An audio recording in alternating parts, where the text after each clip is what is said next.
coffee shop smelled of burnt espresso and desperation. My desperation. I wiped down the counter for the 5th time that hour, my fingers raw from the sanitizer. The clock on the wall ticked mercilessly. 10 more minutes until my 12-hour shift ended. 10 more minutes until I could rush home to Lily, my 3-year-old daughter, and relieve Mrs. Patel from babysitting duties. The door chimed, and a gust of autumn air swept in, carrying with it the scent of expensive cologne, sandalwood, and something darker, more primal. I didn't look up immediately. Late-night customers were usually drunk college students or insomniacs seeking caffeine. Neither tipped well. "We're closing in 10 minutes, I said, still focused on a stubborn coffee stain. Silence. Then, the soft rustle of what could only be an obscenely expensive suit. I raised my eyes and felt my heart stutter. He stood there, tall, imposing, unnervingly still. His charcoal suit fit him with precision that spoke of a tailor who charged more than my monthly rent. Dark hair, styled with careless perfection, framed features that belonged in a Renaissance painting, all sharp angles and shadows. But it was his eyes that froze me in place. Gray, like storm clouds gathering on the horizon. They assessed me with the detached interest of a collector, appraising a new acquisition. He wasn't alone. 2 men flanked him, one by the door, another scanning the nearly empty cafe. Bodyguards. I'd seen enough movies to recognize the bulges beneath their jackets. Coffee, black. His voice was quiet, yet it filled the space between us. It wasn't a request. My hands trembled as I reached for a cup. For here or to go? Here. He moved to the corner table, the one with the best view of both the entrance and the back exit. Of course he did. I brought his coffee, setting it down without meeting his gaze. $2.50. He didn't touch the money I'd placed on the table. Instead, he slid a $100 bill toward me. Keep it. I can't break this. My voice sounded small, even to my own ears. A slight curve of his lips, not quite a smile. I didn't ask for change. I should have walked away then, should have taken the money and retreated behind my counter. Instead, I made the first of many mistakes. Why would you pay $100 for a $2 coffee? Those storm cloud eyes locked onto mine. Perhaps I'm paying for the company. The cafe closes in 5 minutes. Then we'd better make those 5 minutes count. He gestured to the chair across from him. Not an invitation, a command. I glanced at the clock, thought of Lily waiting at home, thought of the bills piling up, the rent past due, the electricity notice with its bold red warning. $100 would keep the lights on for another week. I sat. "What's your name?" he asked, not touching his coffee. "Emma." I didn't offer my last name. "Emma." He tested it on his tongue, as if tasting an exotic fruit. "You look tired, Emma." I straightened my spine. 12-hour shifts will do that, and yet you work them. Why? The same reason anyone works. I need the money. His gaze traveled over my face, lingering on the dark circles under my eyes, the chapped lips, the hair pulled back in a hasty ponytail. I resisted the urge to smooth down my coffee-stained apron. A single mother, I assume? It wasn't a question. My blood chilled. "How did you—" "The faded mark of a ring on your finger. The way your eyes check the clock constantly. The formula stain on your sleeve that you tried to wash out." He spoke with quiet certainty. "A struggling single mother working double shifts in a coffee shop in this part of town. Life has not been kind to you, has it, Emma?" I stood abruptly. "We're closed now." He didn't move. "Sit down, Emma. I need to get home to my daughter." "Ah, yes. Your daughter." He sipped his coffee, grimaced slightly, then set it aside. "How old is she?" I shouldn't have answered. 3. A difficult age. They need so much attention. He studied me. "Who watches her while you're here? That's none of your business." Fear prickled along my spine. Everything in this neighborhood is my business. He leaned forward, just slightly, but his presence seemed to grow, filling the small cafe. "Including you and your daughter." The bodyguard by the door shifted, reminding me that we weren't alone. The remaining customer, an old man with a newspaper, hurriedly left money on his table and scurried out. "I don't even know who you are," I whispered. "No, you don't." He reached into his jacket, I flinched and produced a business card. Simple, cream-colored, with only a name embossed in dark ink. Alexander Vega. I didn't take the card. The name meant nothing to me, but the way he offered it suggested it should. "You're new to this area," he stated. I nodded reluctantly. 6 months. "That explains it." He placed the card on the table between us. "Take it, you'll need it someday." "I won't." But even as I said it, my fingers itched to grab it, to understand why this man commanded such an atmosphere of danger and power. Alexander Vega's phone buzzed. He checked it, his expression darkening. "Walk me out, Emma." It wasn't a request. My legs moved before my brain could protest. Outside, the night air hit me like a slap. A sleek black car idled at the curb, its engine a low, predatory purr. One bodyguard opened the rear door while the other scanned the street. "One last question, Emma." Alexander turned to me, his face half illuminated by the streetlight. "The father of your child, where is he?" The question knocked the wind from me. "Gone." "Dead?" "Just gone." I wrapped my arms around myself. He left when I told him I was pregnant. Something flashed in those gray eyes, a storm breaking. "His name?" "Why do you care?" "His name, Emma." The softness in his voice made it more frightening, not less. "I need to go home." His hand caught my wrist, not painfully, but with unmistakable strength. "Tell me his name," said the Mafia boss. And in that moment, the title crystallized in my mind with absolute certainty. "David," I whispered, the name like ash in my mouth. "David Mercer." Alexander released my wrist, his expression unreadable. "Go home to your daughter, Emma." He slipped another $100 bill into my apron pocket. "Find better work. This place is beneath you." I backed away, confusion mingling with fear. "I don't understand." "You will." He entered the car, but before the door closed, added, "Lock your doors tonight, Emma." The black car glided away, leaving me trembling on the sidewalk, clutching his business card without remembering when I'd picked it up. I ran all the way home. Mrs. Patel was asleep on my couch when I burst through the door, my chest heaving.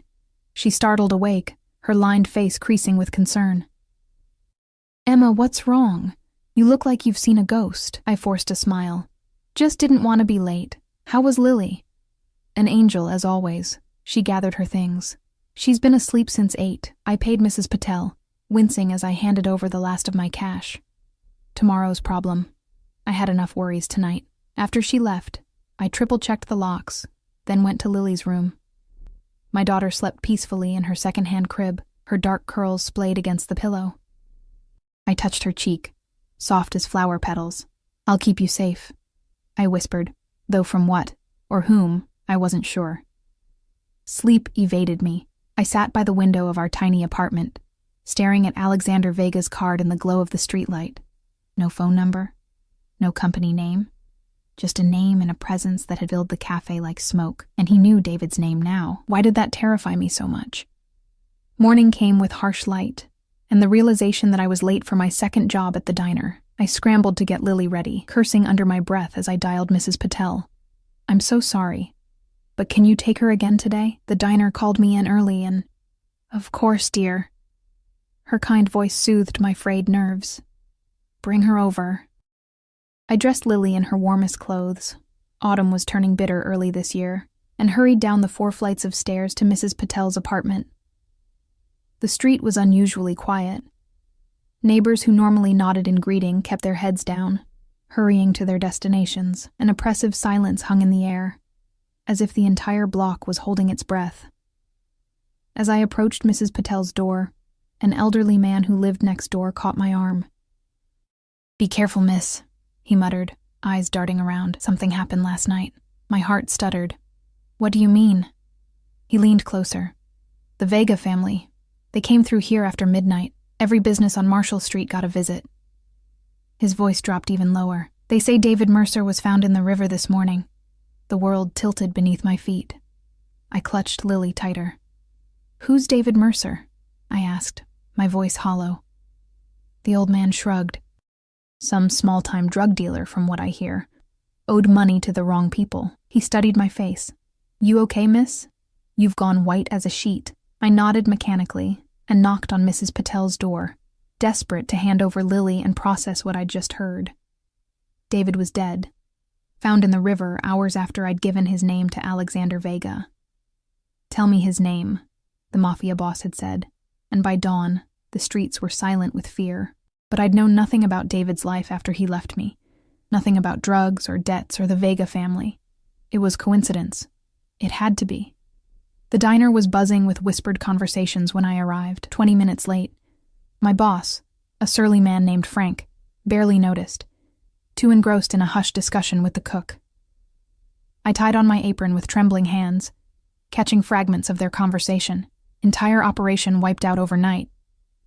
Vega doesn't mess around when it comes to something about a woman and a child. I dropped a stack of menus and they fell silent, turning to stare at me. "Sorry," I mumbled, bending to gather them. Frank squinted at me. "You look like hell, Emma. You sick or something?" "Just tired." "Yeah, well, join the club." He jerked his chin toward the dining area. "Table 6 has been waiting." I moved through my shift in a daze, spilling coffee and mixing up orders. My mind replayed last night on an endless loop, the storm-gray eyes, the quiet command in his voice. "Tell me his name." And now David was dead. I was wiping down table 9 when the diner's door opened. The bell's cheerful jingle contrasted with the sudden, suffocating silence that fell over the room. I didn't need to look up to know who it was. The expensive cologne, sandalwood, and danger reached me before I turned. Alexander Vega stood in the entrance, today in a navy suit that made his eyes appear almost silver in the diner's fluorescent lighting. One bodyguard remained outside, visible through the glass door. The other stood just behind Alexander, scanning the diner with practiced efficiency. "Emma." My name in his mouth sounded like a benediction. "You didn't take my advice about finding better work." Every eye in the place was on us. Frank had emerged from the kitchen, his usual bluster nowhere to be seen. He hovered by the counter, watching with naked apprehension. I gripped my rag tighter. "I need the money." Alexander smiled, a real one this time, revealing perfect teeth. It transformed his face from frightening to breathtaking, which was somehow worse. "That's why I'm here." He slid into the booth I'd just cleaned. "Join me." I looked at Frank, who nodded frantically. "Sit," his eyes telegraphed. "For God's sake, sit." I slid into the seat across from Alexander, acutely aware of my stained uniform and greasy hair.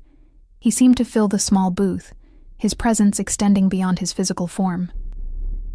"I understand you finish your shift at 3 today," he said. The fact that he knew my schedule sent ice through my veins. "How?" "I make it my business to know things, Emma." He placed his hands on the table, elegant, manicured, with a heavy gold signet ring on his right hand. No other jewelry. "I have a proposition for you. I'm not interested." His eyebrow arched. "You haven't heard it yet. I don't need to." I leaned forward, lowering my voice. "Did you kill David?" If the question surprised him, he didn't show it. Would it matter if I did? He was my daughter's father. A father abandons his child? A dangerous edge crept into his voice.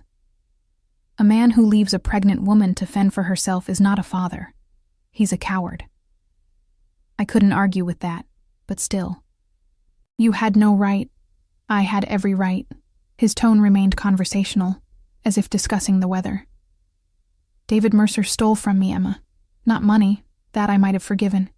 He stole something far more precious." His gaze grew distant. "But that's not why I'm here. Why are you here?" "To offer you a job." He reached into his jacket and produced an envelope, sliding it across the table. "My sister's children need a tutor. English, primarily, but also general studies. She tells me you have a teaching degree." My blood froze. "How do you know that?" "As I said, I make it my business to know things." He tapped the envelope. "The position pays $5,000 a month. You'll work Monday through Friday, 9 to 2. That leaves your afternoons free for your daughter." $5,000 a month. More than triple what I made between the cafe and the diner. Enough to move to a better apartment. Enough for Lily to have new clothes, better food, maybe even preschool next year. It was too good to be true. Which meant it wasn't true. "What's the catch?" Alexander's lips quirked. "Smart girl." The catch is loyalty, Emma. Once you're in my family's employ, you belong to us. Your problems become our problems. Your daughter becomes our responsibility. Lily is my responsibility, of course, but she could have more. Security. Opportunities. His voice softened. A future beyond this. He gestured at the dingy diner. My throat tightened.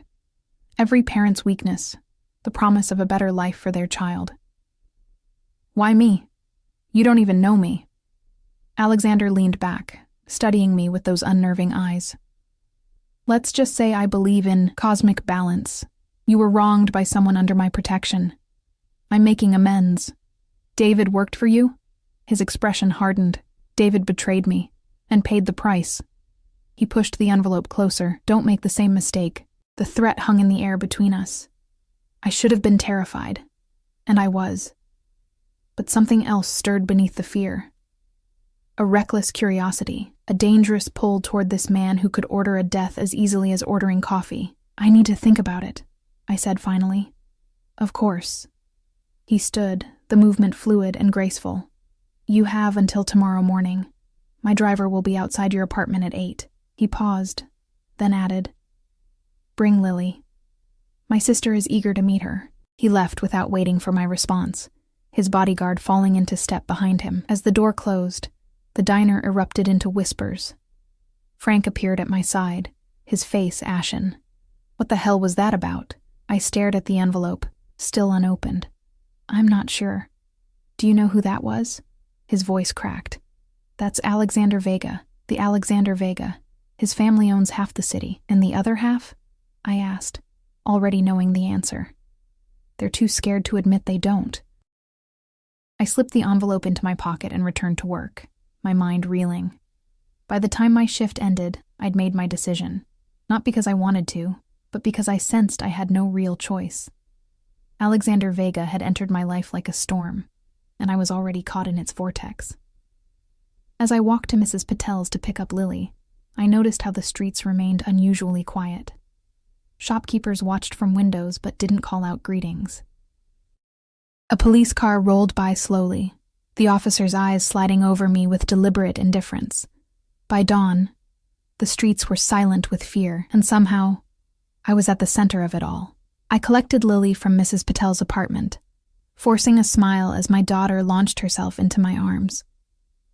Her small body felt warm against mine, her dark curls tickling my chin as she buried her face in my neck. "Mama missed you so much," I whispered, breathing in her baby shampoo scent. Mrs. Patel hovered nearby, her eyes troubled. "Emma, dear, is everything all right? There's been strange talk in the building today." I shifted Lily to my hip. "What kind of talk?" She lowered her voice, though we were alone in her apartment. "Men asking questions about you and Lily." She wrung her hands. I said nothing, of course, but people are frightened. My stomach clenched. Did these men say who they were? They didn't have to. She glanced nervously at her door. "The Vega name carries weight in this neighborhood. Always has." Her eyes searched mine.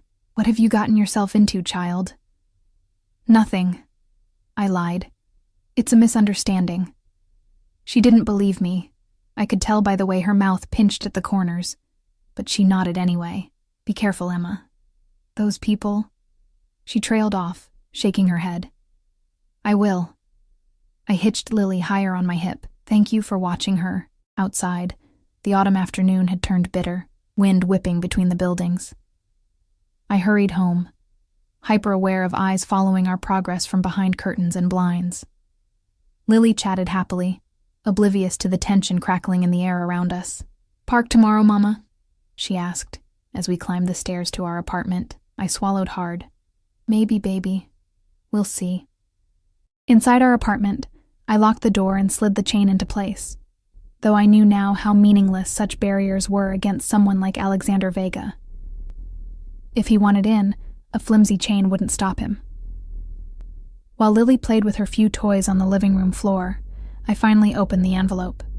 Inside was a contract, printed on heavy cream paper similar to his business card. The terms were exactly as he'd stated: $5,000 monthly, weekday mornings, tutoring his sister's children in English and general studies. The address listed was in Westview Heights, the wealthiest neighborhood in the city. Below the contract was a check for $10,000. The memo line read, "Advance payment." My hands trembled. $10,000. Enough to clear all my debts, with plenty left over. Enough to move us somewhere better, somewhere safer. But was anywhere truly safe now? I tucked the check and contract back into the envelope and hid it in the kitchen drawer. Later, after Lily was asleep, I'd think this through properly. Weigh my options, if I truly had any. That night, after tucking Lily in with a story about brave princesses who saved themselves, I sat at our small kitchen table with a cup of tea gone cold. The envelope lay before me like a ticking bomb. A soft knock at the door nearly stopped my heart. I froze, listening. Not the sharp rap of police or the heavy pounding of someone trying to break in. Just a gentle, almost hesitant tap. "Emma, it's Mrs. Patel." Relief washed over me as I unbolted the door. But the expression on my elderly neighbor's face sent fresh fear coursing through me. "What's wrong?" She glanced nervously down the hallway. "There's a woman here to see you. She's waiting in my apartment. Says she's Alexandra Vega." "Alexandra?" "Alexander's sister, Mrs." Patel twisted her hands in her shawl. "She asked to speak with you privately. I told her you might be asleep, but she insisted it's important." I glanced back at Lily's door. "I can't leave Lily alone. She's welcome to join us." A new voice, smooth and cultured, with the barest hint of an accent. Alexandra Vega stood in the hallway, elegant in a charcoal pantsuit that probably cost more than 6 months of my rent. Unlike her brother, whose presence filled a room with tension, she carried herself with quiet dignity.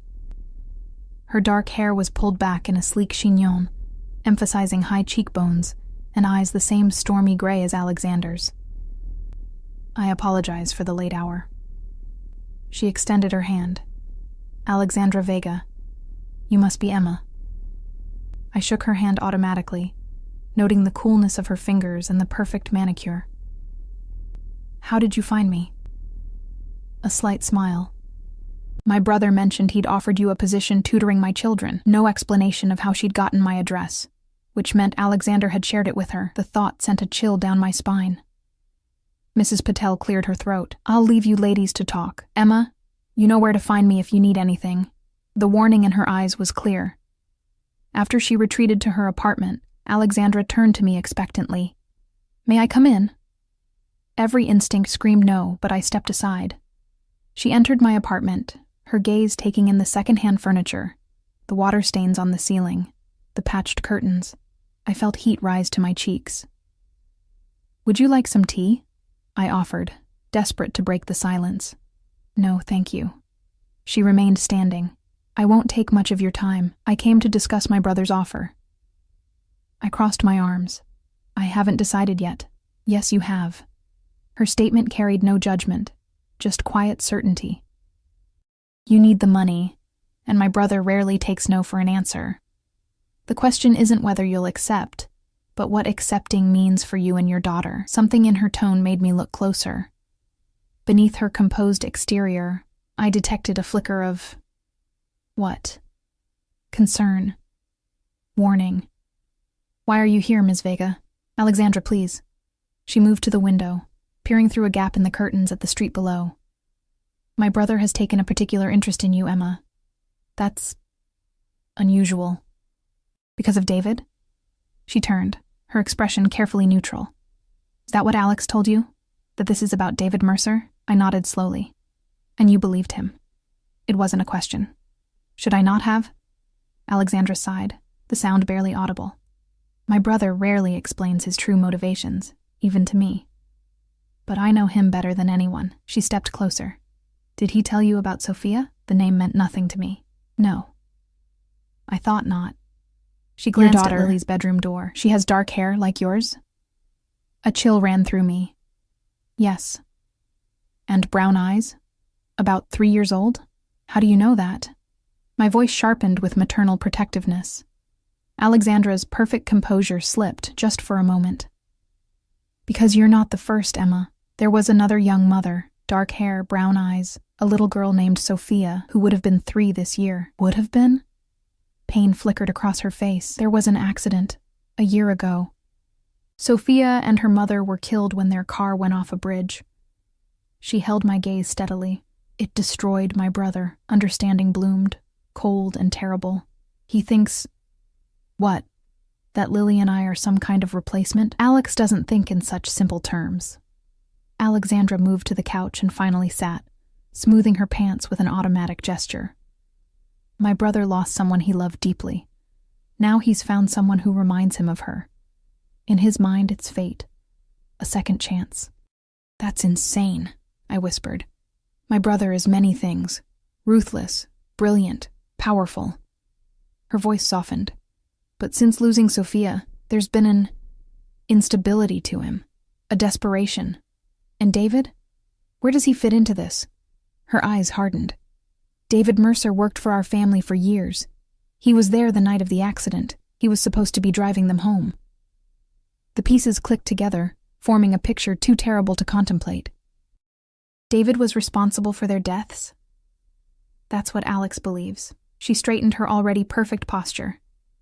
Whether it's true or not is irrelevant now. Because David is dead. The words tasted like ash. Yes. No pretense of innocence or denial. And now, my brother has found you. A single mother abandoned by David Mercer, with a dark-haired daughter the same age Sophia would have been. She leaned forward. Do you understand what I'm telling you, Emma? I did. And the knowledge made me sick with fear. This wasn't about a tutoring job. This wasn't even about revenge against David. This was about obsession, replacement. A man so powerful he could reshape reality to heal his broken heart. What should I do? My voice was barely audible. Alexandra stood. Accept the position. Come to my house tomorrow. Meet my children. She reached into her purse and extracted a business card similar to her brother's, but with a phone number. If you ever feel unsafe, if Alex ever becomes too much, call me, directly, no matter the hour. She moved toward the door, then paused. One more thing, Emma. My brother can be dangerous, yes, but he can also be kind, generous, fiercely protective of those he considers his. She held my gaze. The question you need to ask yourself is whether you want to become one of those people. After she left, I sank onto the couch, my mind spinning. I hadn't asked the most important question. Was I in any position to refuse? At precisely 8 the next morning, a black car idled outside our apartment building, the same car that had taken Alexander away from the cafe 2 nights ago. The night David died, Lily squirmed in my arms, excited by the prospect of a car ride. I'd dressed her in her best clothes, a blue dress with only one small mend at the hem, white tights still relatively clean, the little boots we'd found at a thrift store last month. I wore my only decent outfit, black pants, a cream blouse that had once belonged to my mother, and a cardigan that had seen better days. My hair was pulled back in a neat ponytail, and I'd even applied a touch of mascara and lip gloss. Armor, however flimsy. The driver emerged as we approached. One of the bodyguards from the cafe. He nodded respectfully. Ms. Banks. Miss Lily. He opened the rear door. Mr. Vega sends his apologies. He's been delayed at a meeting, but will join you at the residence later. Relief washed over me. A small reprieve. The car's interior smelled of leather and the now familiar sandalwood cologne. Lily bounced on the seat, delighted by the luxury surrounding her. Is this a princess car, Mama? She whispered loudly. The driver's eyes met mine in the rearview mirror, a flicker of amusement crossing his stoic features. Something like that, baby, I murmured, smoothing her curls. We drove through neighborhoods that grew progressively more affluent until we turned into Westview Heights, a gated community of sprawling estates set back from tree-lined streets. The houses were larger than any I'd ever been inside, with manicured lawns and luxury cars in circular driveways. The Vega residence outshone them all. Set at the end of a private drive, the modern mansion stretched across its lot like a sleeping giant. Floor-to-ceiling windows reflected the morning light, and immaculate gardens surrounded the property. Security cameras tracked our approach. The gates opened automatically, and we pulled up to the front entrance, where Alexandra waited on the steps. Today, she wore casual elegance, tailored jeans and a silk blouse, her dark hair loose around her shoulders. She smiled as the driver opened our door. "Emma, welcome." Her gaze softened as it landed on Lily. "And you must be Lily. My children are very excited to meet you." Lily, suddenly shy, buried her face in my neck. "They're waiting in the garden." Alexandra led us through a soaring foyer into a house that seemed built of light and air. The furnishings were minimalist but clearly expensive. White sofas, abstract art, touches of chrome and glass. We passed through a gourmet kitchen where a woman in chef's whites nodded respectfully, then out through French doors onto a terrace overlooking gardens that stretched to a distant tree line. 2 children looked up from a table set with breakfast foods.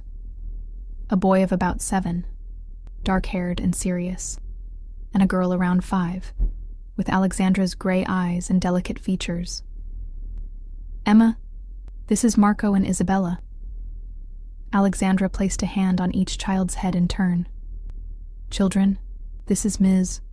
Banks, who will be your new English tutor, and this is Lily." Marco studied me with grave intensity. "Do you speak Italian too? Our last tutor did." "I'm afraid not. Just English and a little high school Spanish." "That's acceptable," he declared with such adult solemnity that I had to suppress a smile. Isabella, less reserved, bounced from her chair. "Can Lily play with my dollhouse? It has an elevator and everything." Alexandra intervened gently. "Breakfast first, Isabella. Then perhaps Lily would like to see your playroom while Ms. Banks and I discuss the lessons." The children were impeccably behaved, asking politely for more juice, using napkins with practiced ease.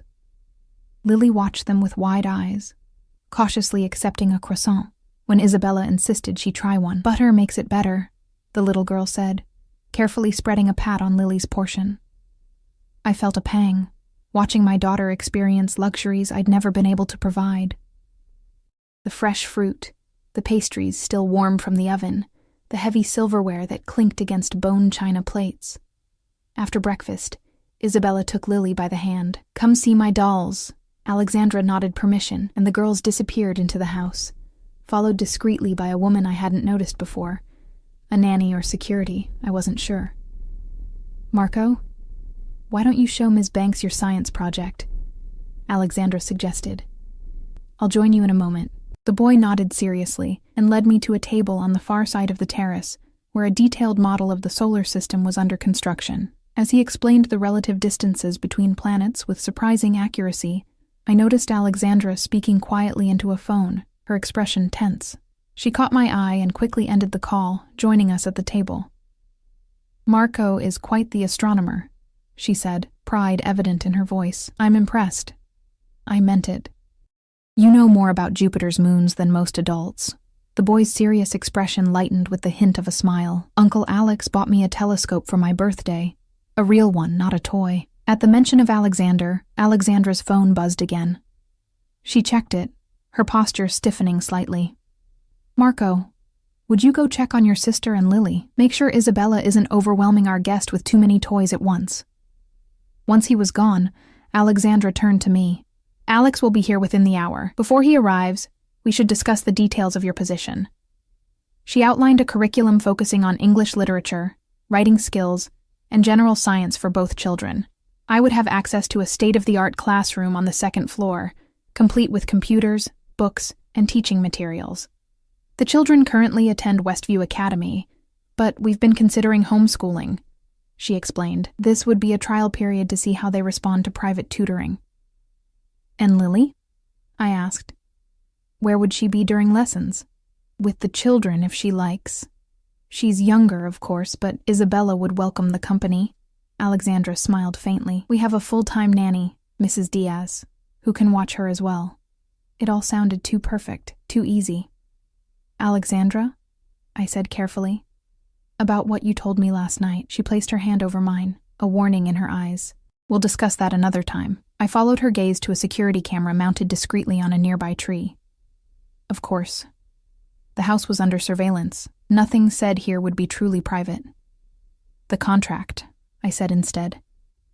"I'd like to sign it this morning if that's still acceptable." Relief flickered across her face. Of course. I have the paperwork inside. As we stood, a sound broke the morning calm, the purr of a powerful engine approaching. Alexandra's shoulders tensed almost imperceptibly. "Alex is early," she murmured.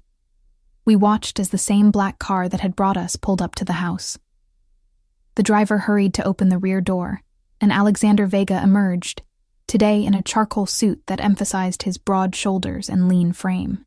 He spoke briefly to the driver, then strode toward the terrace with the confident grace of a predator. His eyes found mine immediately, and a smile transformed his severe features. In daylight, with the sun casting a glow on his olive skin, he looked less dangerous, more human. Almost handsome, in a sharp, intimidating way. "Emma." He crossed the terrace in long strides, taking my hand before I could step back. His touch was warm, his grip firm but not painful. "I see Alexandra has been taking good care of you. Your home is beautiful," I said, withdrawing my hand as soon as politeness allowed.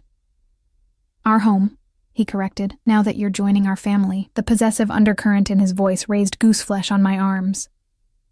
"Just as a tutor," I clarified. His smile didn't falter, but something in his eyes hardened. "Of course. For now." Alexandra cleared her throat. "The children are showing Lily the playroom. I was about to review the contract with Emma." Alexander waved a dismissive hand. "Later, I'd like to give Emma a proper tour first." He offered his arm. "Shall we?" It wasn't really a question. Alexandra shot me a look I couldn't quite decipher. Warning or reassurance, I wasn't sure.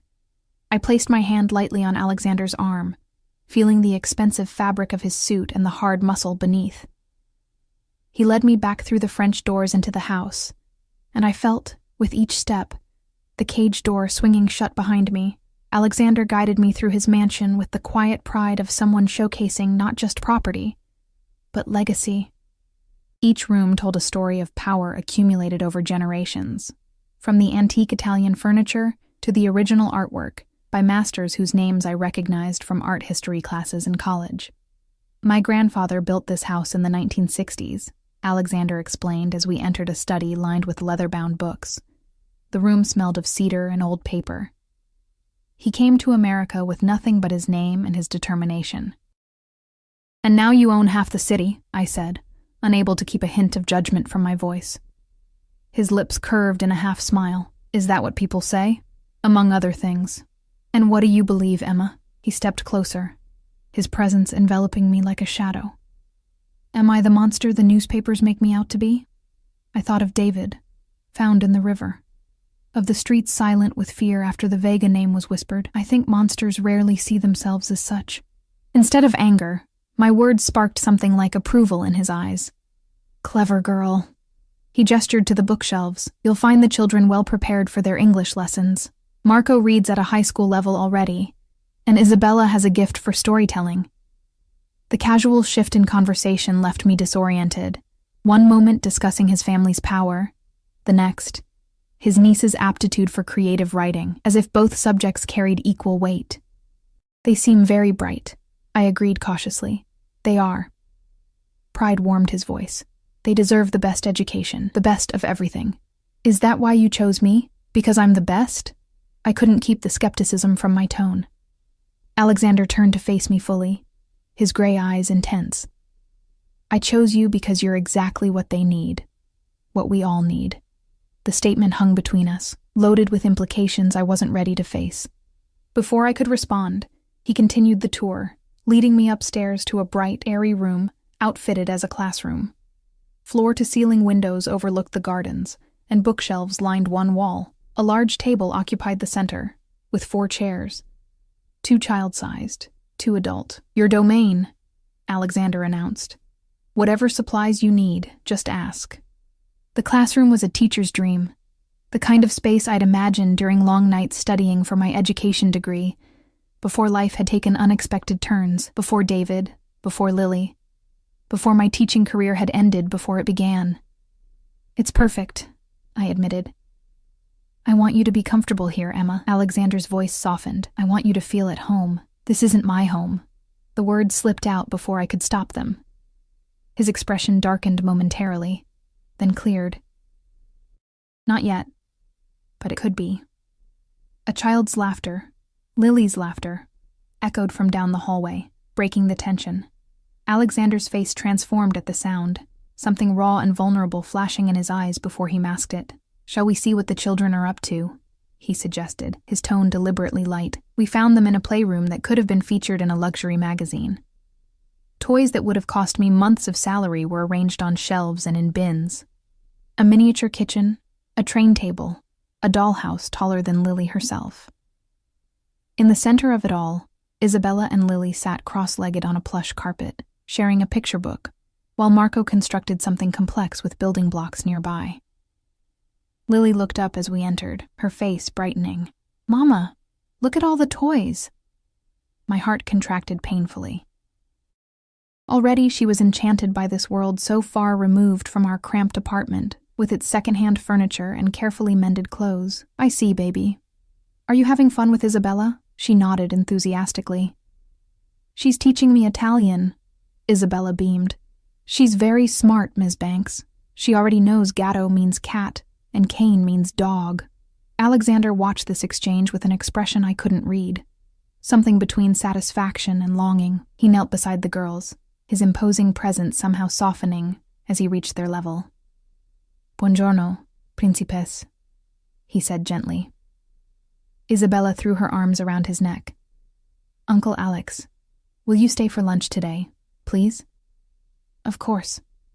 He ruffled her hair affectionately, then turned to Lily, who regarded him with curious wariness. "And what about you, little one? Would you like me to stay for lunch?" Lily looked to me for guidance. I forced a smile. "Mr.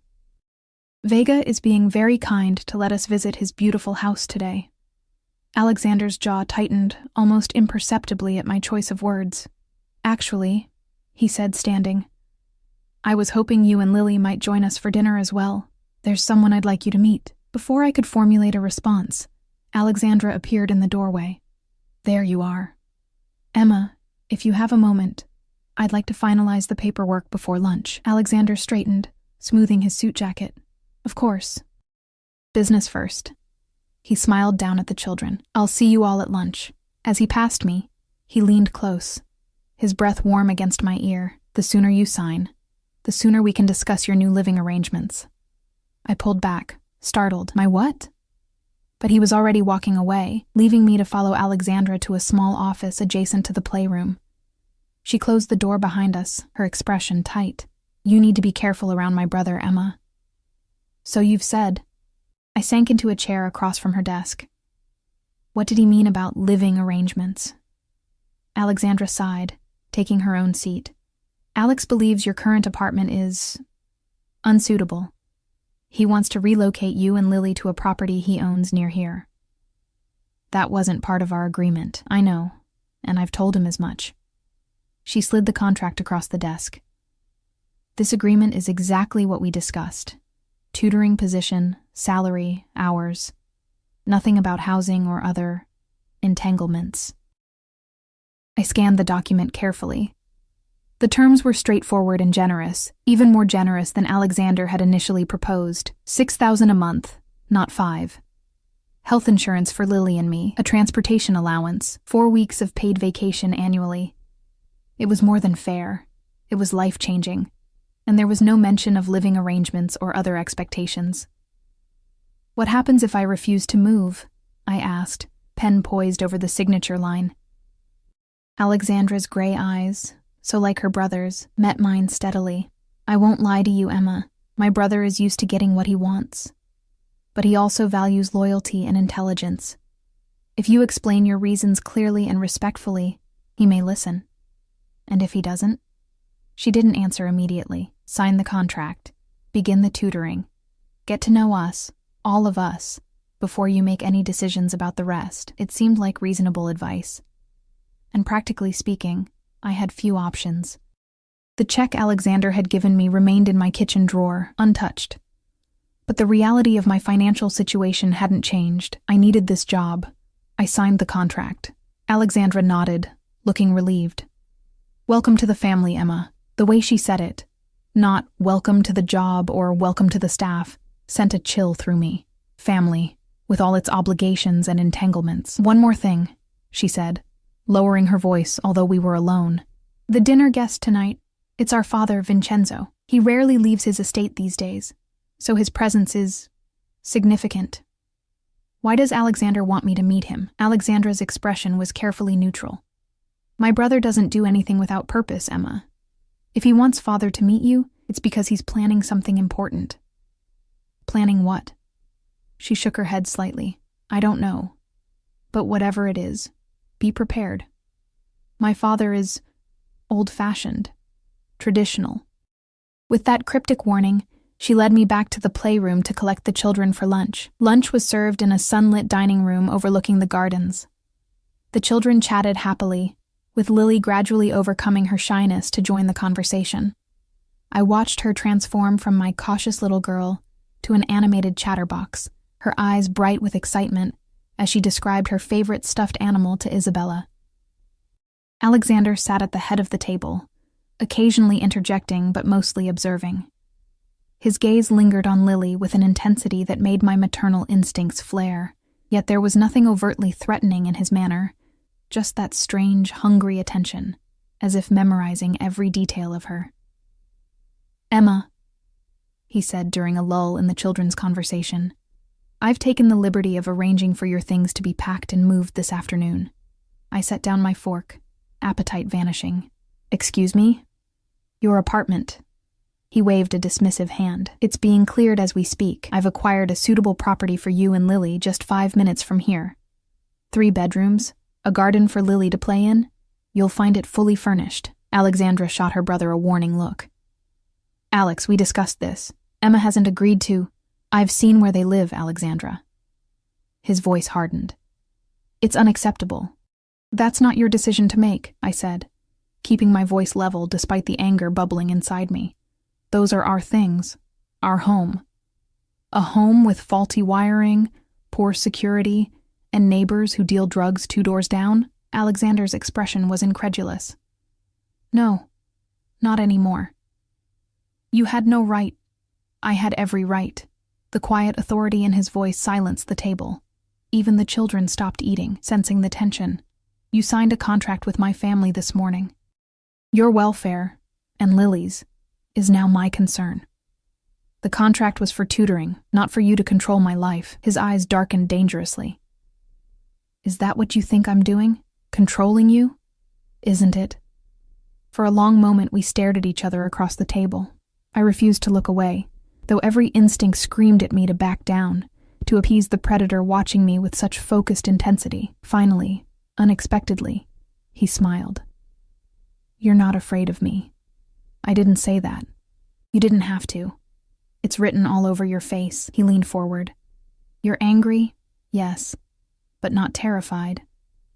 Do you know how rare that is, Emma? To find someone who sees what I am and still meets my eyes. I glanced at the children, all 3 watching this exchange with varying degrees of confusion and concern.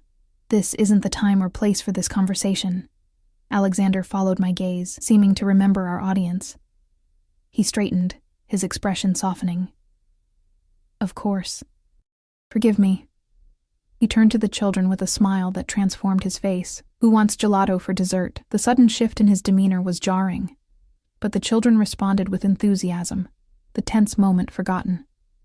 As a maid served dishes of Italian ice cream, Alexander caught my eye again. We'll discuss this later, he said quietly, after the children's lessons. It wasn't a request, and I didn't bother pretending I had a choice. I simply nodded and turned my attention to Lily, who was discovering the joy of chocolate gelato for the first time, her eyes wide with delight. The afternoon passed in a blur of lesson planning and getting to know Marco and Isabella. They were bright, engaged students, eager to impress their new tutor. By 3 o'clock, when the formal lesson period ended, I felt a familiar satisfaction.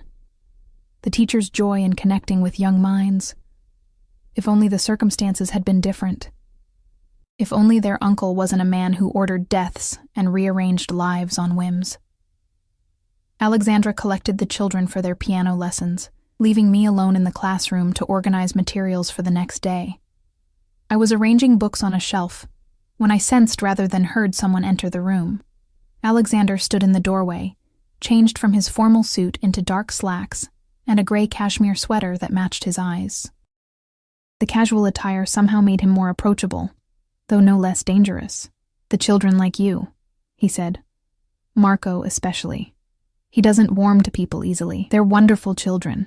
I placed the last book on the shelf. You must be proud of them." "I am." He stepped into the room, closing the door behind him. "Just as I'm sure you're proud of Lily." At the mention of my daughter, I tensed. "Where is she?" "With Mrs. Diaz, helping to bake cookies for tomorrow." He moved closer, his steps deliberate. "She's safe, Emma. She will always be safe with me." "Is that supposed to reassure me? Isn't it reassuring to know your daughter will never want for anything? That she'll have the best education, the best opportunities? That she'll never know the fear of eviction or hunger or danger?" Put that way, it should have been reassuring. Any mother would want those things for her child. But the way he spoke of Lily, with that same possessive undercurrent that colored all his interactions, sent alarms blaring through my mind. "At what cost?" I asked quietly. He stopped a few feet from me, close enough that I could smell his cologne, could see the flecks of silver in his gray eyes. "That depends on what you think I'm asking for in return." "I don't know what you're asking for. That's the problem." I forced myself to hold his gaze. "Why am I here, Alexander?" "Really?" For a moment he was silent, studying me with an intensity that made my skin prickle. Then he said, "Do you believe in fate, Emma?" The question caught me off guard. No. I didn't either. Until a year ago. He turned toward the window, gazing out at the garden where shadows were beginning to lengthen with the afternoon sun. "I lost someone precious to me, Sophia," I said softly. He stiffened, then turned back to me, his expression suddenly guarded. "Alexandra told you. She thought I should know why you were so interested in Lily and me. And what exactly did my sister tell you?" I chose my words carefully, that you cared deeply for a woman and her daughter, that they died in an accident, that David was somehow involved. His jaw tightened at the mention of David. Involved? He was responsible. He was driving that night drunk, showing off a car that wasn't his. His voice remained controlled, but vibrated with suppressed rage. "He walked away without a scratch while Sophia and her mother drowned. I'm sorry," I said, and meant it. Whatever else Alexander Vega might be, his grief was real. "Are you?" He stepped closer. "You loved him once, didn't you? The man who abandoned you when you needed him most." I thought I did. I wrapped my arms around myself. I was young and stupid. And now? Now I know better than to trust easily. A ghost of a smile touched his lips. "Yet here you are, in my home, accepting my offer. Because I need the money," I said bluntly. "Because I'll do whatever it takes to give Lily a better life. Whatever it takes." He raised an eyebrow. "Careful, Emma. Such declarations are dangerous around men like me. Why? What exactly do you want from us?" He reached out, his fingers brushing a strand of hair from my face. I forced myself not to flinch, not to show how his touch sent electricity arcing through me. Not entirely unpleasant, which terrified me more than the touch itself. "I want to keep you safe," he said softly. "Both of you." "Why us?"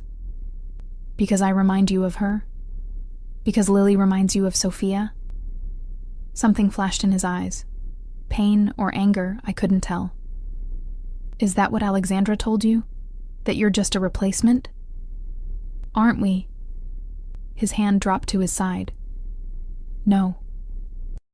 You're not a replacement, Emma. You're a second chance." "A second chance at what?" Before he could answer, a knock at the door interrupted us. A man in a dark suit, another bodyguard, entered after Alexander's curt, "Come in." "Sir, Mr. Vega has arrived." Alexander's demeanor shifted instantly, the vulnerability vanishing behind a mask of controlled authority. "Tell him I'll be down shortly." To me, he added, "We need to finish this conversation, but it will have to wait." My father doesn't like to be kept waiting. As we left the classroom, he placed his hand at the small of my back. a proprietary gesture that sent both warning and heat through my body. I stepped slightly away, and he let his hand fall, but the small smile playing at his lips told me he'd noted my reaction. We descended the sweeping staircase to the foyer, where a man in his 70s waited, leaning on an ornate cane. Vincenzo Vega had the weathered dignity of an old lion, silver hair swept back from a face lined with age, but still handsome, with the same sharp features as his son. His suit was impeccably tailored, and a heavy gold ring gleamed on his right hand, a match to Alexander's. Alexandra stood beside him, her posture perfect, but tension visible in the set of her shoulders. The children were nowhere in sight, sent away for this meeting, I realized. And Lily was still with Mrs. Diaz, separated from me as I faced the patriarch of the Vega family. "Father," Alexander greeted him with obvious respect. "May I present Emma Banks, the children's new tutor?" Vincenzo's dark eyes, sharper than his age would suggest, assessed me with calculating precision. "So this is the young woman you've been telling me about." I extended my hand, summoning the poise I'd learned in my teaching program. "It's a pleasure to meet you, Mr. Vega." He took my hand in his weathered one, his grip surprisingly strong. "Italian blood?" he asked, still studying my features. "On my grandmother's side," I answered, startled by the question. He nodded, apparently satisfied. "Good stock." "And the child?" A chill ran through me at the clinical way he referred to Lily. "My daughter is 3. Bring her," he commanded, releasing my hand and turning to his son. "I want to see her." Alexander nodded to the bodyguard, who immediately left to fetch Lily. The silent efficiency with which his order was carried out spoke volumes about the power dynamics in this house. "Father, Emma has just signed the tutoring contract this morning," Alexandra interjected smoothly. "Perhaps we should give her time to settle into her role before—" "Basta," Vincenzo cut her off with a sharp gesture. "Your brother has made his intentions clear. I want to see what all the fuss is about." "Intentions?" I glanced at Alexander, who remained impassive, revealing nothing. A moment later, Lily appeared, led by Mrs. Diaz. My daughter's face lit up when she saw me, and she broke free to run to my side.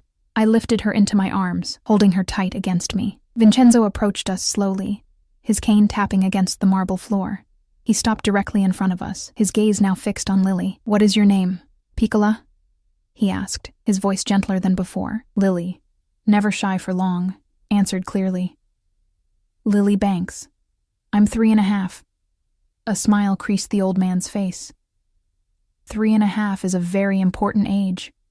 He reached into his pocket and produced a small gold bracelet. "In my family, we give gifts to important people when we meet them for the first time." I tensed as he held out the bracelet to Lily. "That's very kind, but let her have it, Emma," Alexander said quietly. The command in his tone was unmistakable. Vincenzo fastened the delicate chain around Lily's small wrist. It was beautiful, and undoubtedly worth more than everything I owned combined. "Thank you," Lily said, admiring the way the gold caught the light. Vincenzo nodded, satisfied, then turned to his son. "Your office, Alessandro, now." To me, he added, "You will join us for dinner, Ms. Banks? 7 o'clock, formal attire." With that, he turned and walked toward the back of the house, his cane striking a rhythm against the floor. Alexander squeezed my shoulder briefly. "Mrs. Diaz will show you to your room so you can prepare for dinner." "My room?" I thought. "We'll discuss living arrangements later, as promised, but tonight, you and Lily will stay here." His tone brooked no argument. "Alexandra will help you find something suitable to wear." Before I could protest, he followed his father, leaving me standing in the foyer with Lily in my arms, the gold bracelet glinting at her wrist like a shackle. Mrs. Diaz led us upstairs to a guest suite that rivaled any luxury hotel I'd ever seen pictures of. A king-size bed dominated the main room, with French doors opening onto a private balcony. The adjoining bathroom featured a marble shower and a soaking tub large enough to swim in. Connected to the main bedroom was a smaller room with a child's bed, already made up with princess-themed bedding. "They were expecting us to stay," I murmured, taking in the details. Children's books on a shelf, a stuffed bear propped against the pillows, even a small robe hanging in the bathroom emblazoned with a cursive L. Mr. Vega had the room prepared this morning, Mrs. Diaz confirmed, her tone respectful but warm. Is there anything you need, Ms. Banks? I glanced at Lily, who was already exploring the child's room with wide-eyed wonder. I don't even have a toothbrush. All our things are in the closet, Ms. Banks. She opened a door to reveal a walk-in closet filled with clothing. Women's on one side, children's on the other. Mr. Vega took the liberty of having some essentials brought in. I believe you'll find everything you need. I stepped into the closet, stunned. Dresses, blouses, slacks, all in my size, many with designer labels still attached. On Lily's side, an array of children's clothing in her exact size, from play clothes to frilly dresses. This is... I trailed off, unable to find words. Mr. Vega is very thorough, Mrs. Diaz said diplomatically. For tonight's dinner, he suggested the blue dress. She indicated a midnight blue cocktail dress hanging separately. Ms. Alexandra will be up shortly to help with accessories. After she left, I sank onto the edge of the bed, my mind reeling. The speed with which Alexander had insinuated himself into our lives was terrifying. In just 3 days, he'd investigated my background, offered me a job, had my apartment packed up, and installed us in his family home, complete with a wardrobe neither Lily nor I could have afforded in a lifetime. And somewhere in this opulent prison, Alexander and his father were discussing their intentions regarding us. Lily appeared in the doorway of her room, hugging the teddy bear to her chest. "Mama, can I keep him? His name is Bruno." I forced a smile. "Of course, baby." I patted the bed beside me. "Come sit with Mama for a minute. We need to talk." She climbed up, still clutching the bear. I gently took her small hand, examining the gold bracelet that now circled her wrist. It was beautiful craftsmanship, tiny links of intricate knotwork forming a delicate chain. "Lily, what do you think of this place? Of Mr. Vega's house?" Her face brightened. "It's like a castle. Isabella says we can have a sleepover tonight. Would you like that? To stay here?" She nodded enthusiastically. "Can we, Mama? Please?" I stroked her curls, my heart aching. Already she was enchanted by this world of luxury and privilege, a world that came with invisible strings attached. "For tonight," I said carefully. "But remember, wherever we go, whatever happens, you and I are a team, right?" "Right." She grinned, revealing the gap where she'd lost a baby tooth last month. "You and me against the bad guys." I pulled her close, breathing in her sweet scent. "That's right, baby. Always." A soft knock at the door announced Alexandra's arrival. She entered carrying a velvet jewelry case, her own outfit already changed to an elegant black dress. "I thought you might need these," she said, opening the case to reveal a sapphire pendant and matching earrings. "They'll complement the blue dress." "I can't accept—" "Yes, you can." She cut me off gently but firmly. "Tonight isn't just dinner, Emma. It's an introduction to my father's world. Appearances matter. What exactly am I being introduced as?" I asked, keeping my voice low so Lily wouldn't hear. "The tutor or something else?" Alexandra's expression revealed nothing. "That depends partly on you." She sat beside me, speaking softly. "My father is traditional, as I said. Family means everything to him. He wants to see our family grow, strengthen. And I fit into this how?" She hesitated. "Alex hasn't been himself since the accident. He's been lost until he found you. Because I look like her? Because Lily reminds him of Sophia?" At first, perhaps. Alexandra's gray eyes, so like her brother's, held mine steadily. But it's more than that now. He sees something in you, Emma, something that's been missing from our family for a long time. What? Courage. She smiled faintly. You stand up to him. Few people do.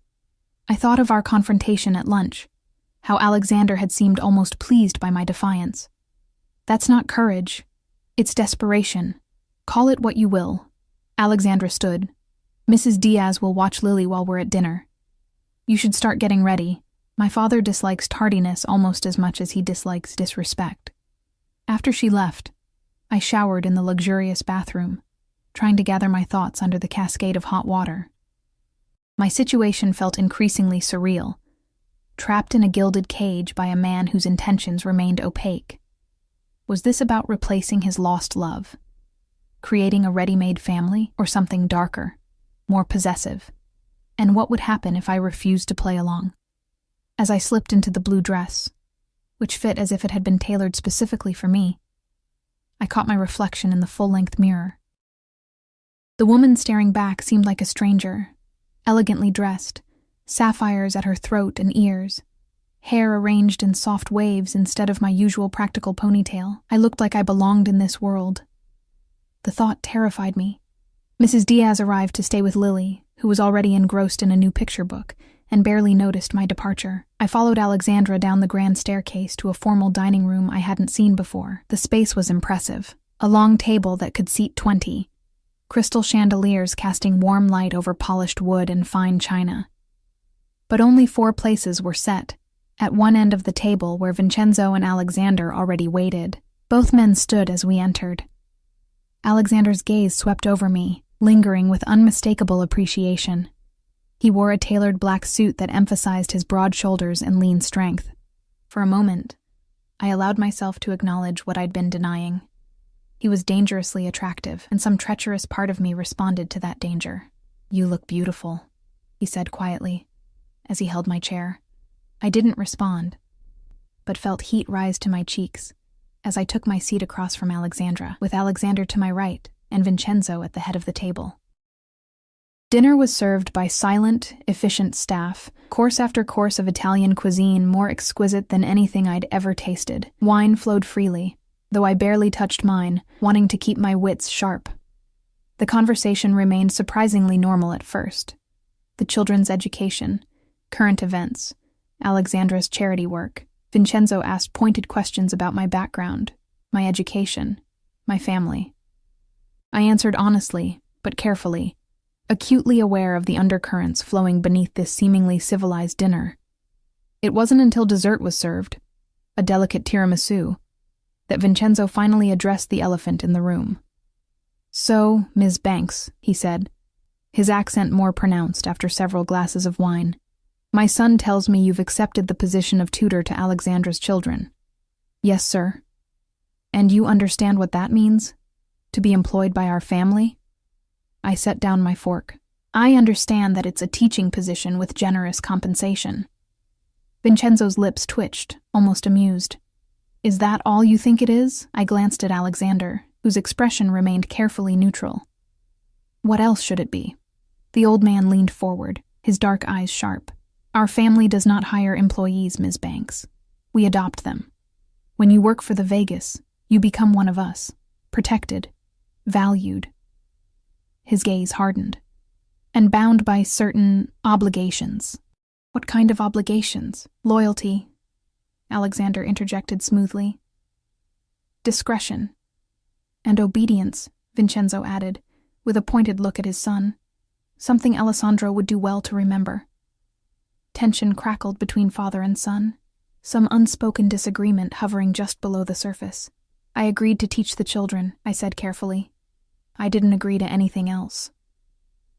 Vincenzo's weathered hand closed around his wineglass. "Yet here you sit, wearing jewelry worth more than you'd earn in a year. Your daughter upstairs wearing a gold bracelet that has been in our family for generations." His tone remained pleasant, but steel underlay the words. "Actions speak louder than contracts, Ms. Banks." My throat tightened. The bracelet was a gift. I didn't realize. "In our tradition," Vincenzo continued as if I hadn't spoken, "such gifts are not given lightly.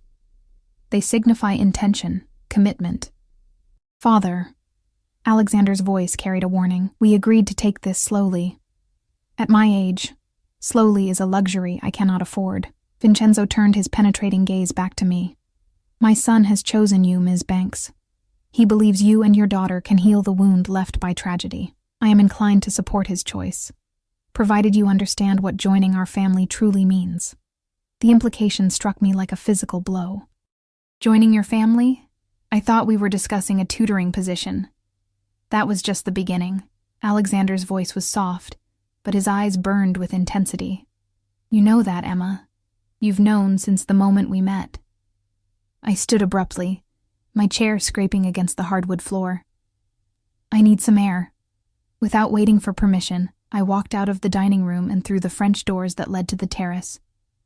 The night air was cool against my flushed skin, the gardens below shrouded in darkness, save for strategic landscape lighting that illuminated pathways and architectural features.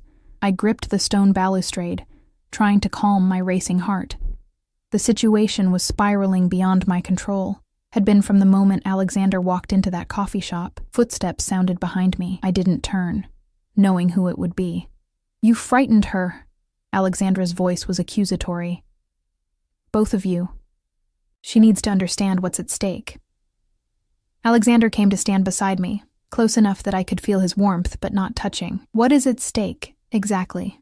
I asked, still staring out at the darkened gardens. Because from where I'm standing, it seems like you're offering me a choice between a gilded cage and... I trailed off, the unspoken alternative hanging in the air between us. Is that what you think? Something like genuine hurt colored his tone. That I'm threatening you, aren't you?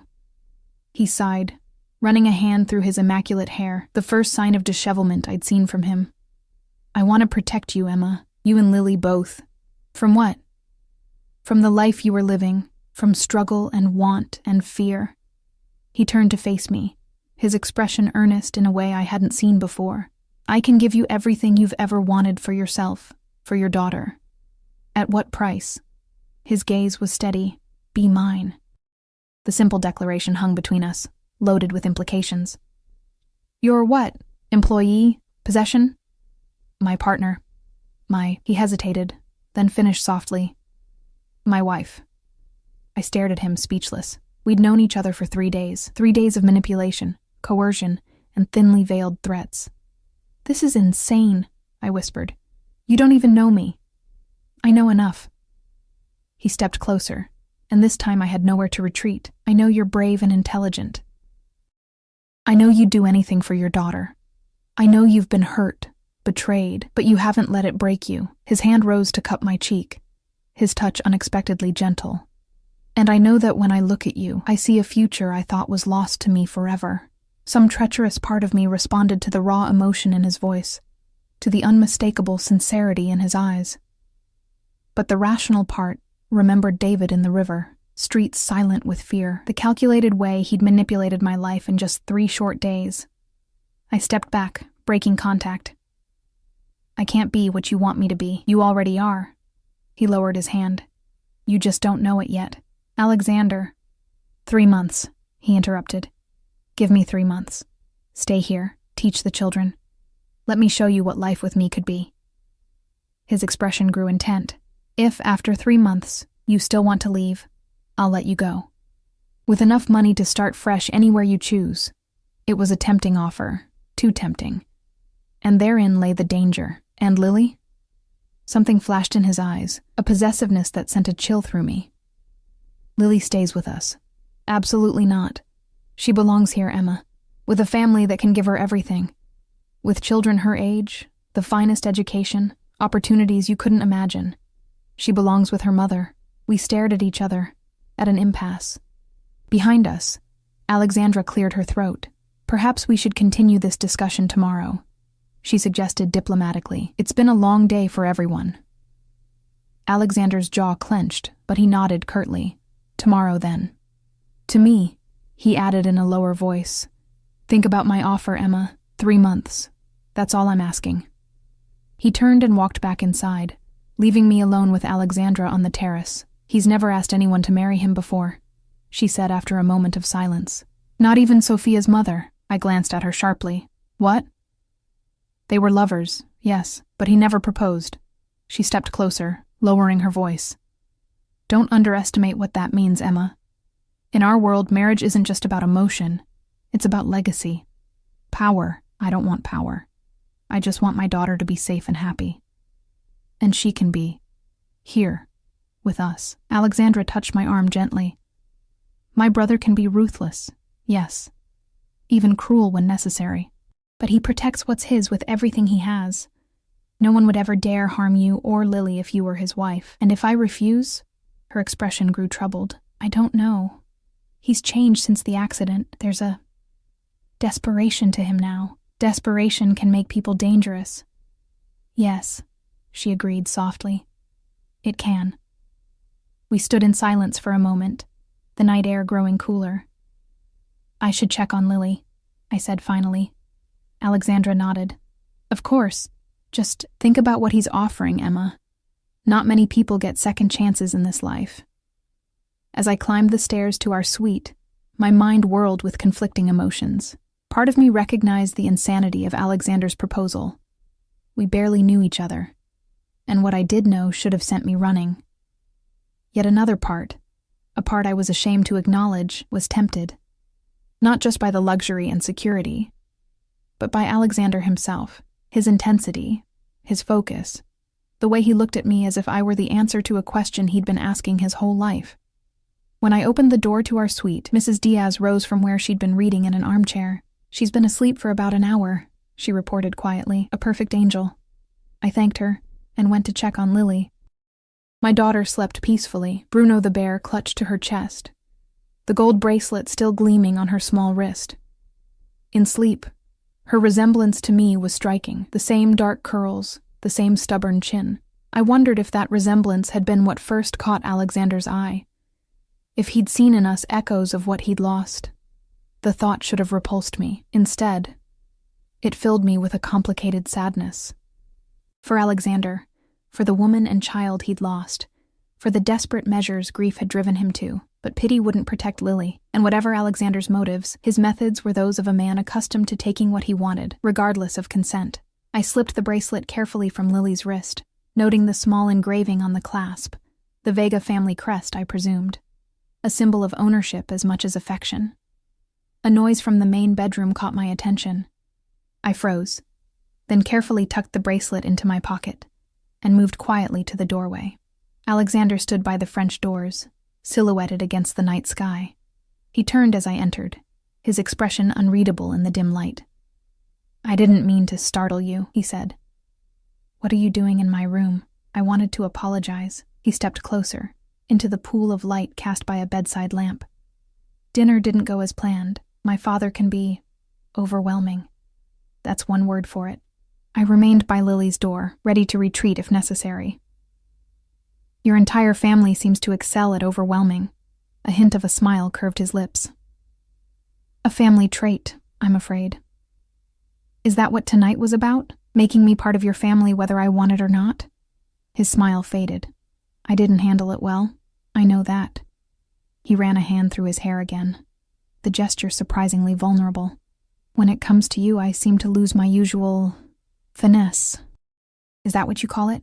Finesse? I couldn't keep the bitterness from my voice. You've manipulated my life from the moment we met, threatened the father of my child, packed up my apartment without permission, dressed my daughter in clothes I could never afford.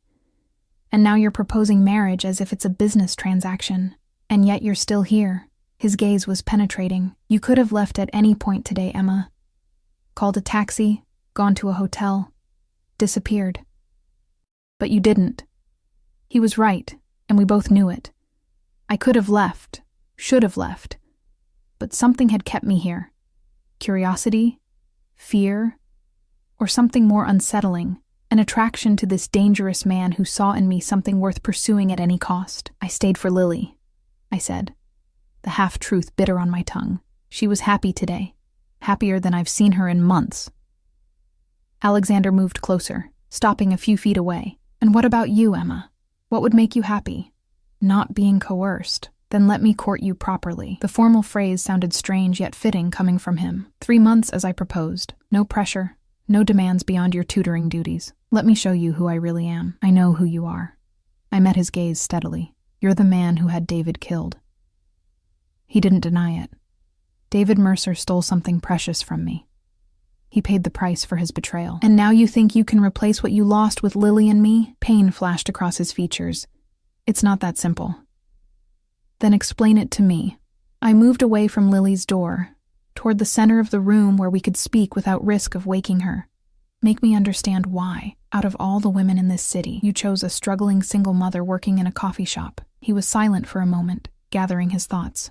When he spoke, his voice was low, controlled, but with an undercurrent of emotion I hadn't heard before.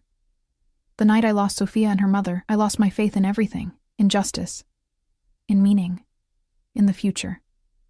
His gaze was distant, seeing ghosts. I functioned. I ran the family business. I played my role. But inside, there was nothing but rage and emptiness. He paced to the window and back, energy radiating from him like heat. When I walked into that cafe 3 nights ago, I wasn't looking for you. I was meeting someone about a business matter. But then I saw you, exhausted, defiant, beautiful, despite everything life had thrown at you. His eyes locked with mine, and for the first time in a year, I felt something break through the numbness. Attraction? I suggested skeptically. Recognition. He stepped closer. I recognized something in you, Emma. A strength that matched my own, a determination to protect what's yours, no matter the cost. Another step, bringing him within arm's reach. When I learned who you were, that David had abandoned you pregnant and alone, it felt like the universe was offering a chance to balance the scales, to right a wrong. By what? Taking us as compensation? By protecting you the way I failed to protect them. Intensity blazed in his gray eyes.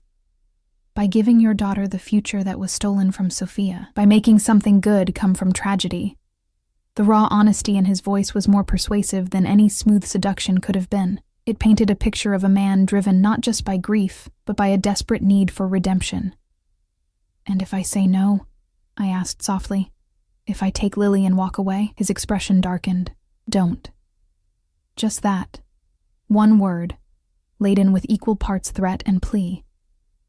I reached into my pocket and pulled out the gold bracelet. You can't buy us, Alexander. Not with jewelry, not with clothes, not with promises of security. He looked at the bracelet in my palm, then back at my face. That belonged to my grandmother. It's been passed down through generations of Vegas women. His voice was carefully controlled. It wasn't meant as a bribe. What was it meant as? A welcome, an initiation. He hesitated, then added softly, a beginning. I closed my fingers around the bracelet. I can't accept it. Not now. Not until I know. Know what? If I can trust you. The admission cost me, but it was true. If whatever this is between us is real, or just your grief looking for an outlet. For a long moment he was silent, studying me with those intense gray eyes. Then to my surprise he nodded, fair enough. He took a step back, creating space between us. 3 months, Emma. No pressure, no demands beyond your teaching duties. Get to know me. The real me. Not just what you've heard or assumed. His lips curved in a slight smile. If after that you still want to leave, I'll let you go. Both of us, I clarified. Me and Lily. Pain flashed across his features, but he nodded again. Both of you. He moved toward the door, then paused. But I think you'll stay. Why? His smile was confident, bordering on arrogant, because underneath all that caution and fear, you feel it too. This connection between us. He opened the door. Good night, Emma. After he left, I sank onto the edge of the bed, the gold bracelet heavy in my palm. He was right about one thing.